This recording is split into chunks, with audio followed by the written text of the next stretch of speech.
আসসালামু আলাইকুম এভরিওয়ান। আমরা এখন মিশরের আদাবায়া পোর্টে রয়েছি, যেটি সুইস ক্যানেলের অনেক নিকটে একটি পোর্ট।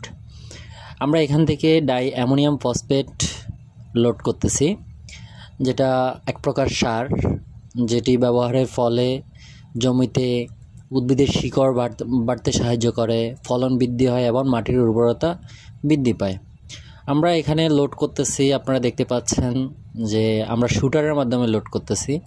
ট্রাকে শুটারের মুখে এনে সারগুলো ফেলতেছে আর ওখান থেকে সরাসরি আমাদের কার্গো হোল্ডের ভিতরে প্রবেশ করতেছে। এটি বাংলাদেশের কৃষকের জন্য একটি সুখবর এবং এই সারগুলো নেওয়ার ফলে অবশ্যই বাংলাদেশের সারের দাম অবশ্যই কমবে। এটি আমরা বাংলাদেশ সরকারের জন্য নিয়ে যাচ্ছি, আমাদের শিপের মাধ্যমে, এসআর শিপিং এর মাধ্যমে আমরা নিয়ে যাচ্ছি। সবাই আমাদের জন্য দোয়া করবেন, আমরা যেন সেফলি এবং ভালোভাবে বাংলাদেশে পৌঁছাতে পারি এবং খুবই ভালোভাবে এবং নির্বিঘ্নে যেন ইনশাআল্লাহ আপনাদের কাছে এইগুলো পৌঁছায় দিতে পারি। আমাদের জাহাজের মোট ধারণ ক্ষমতা প্রায় 50,000 টনেরও বেশি, কিন্তু আমরা বাংলাদেশে 44,000 টন সার নিয়ে যাব। এটা আসলেই বাংলাদেশি কৃষক এবং কৃষিপ্রধান দেশ হিসেবে আমাদের জন্য অবশ্যই এটি সুখের সংবাদ।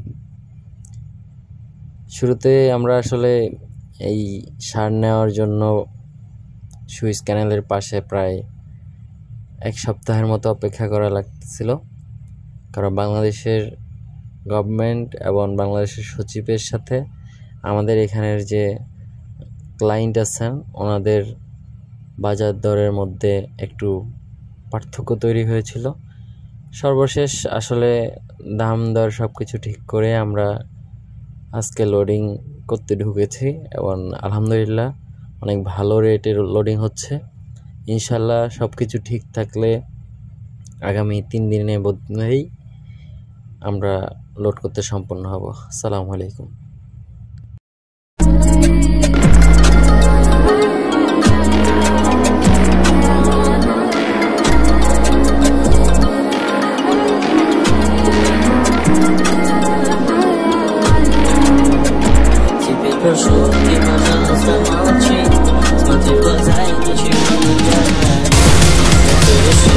Te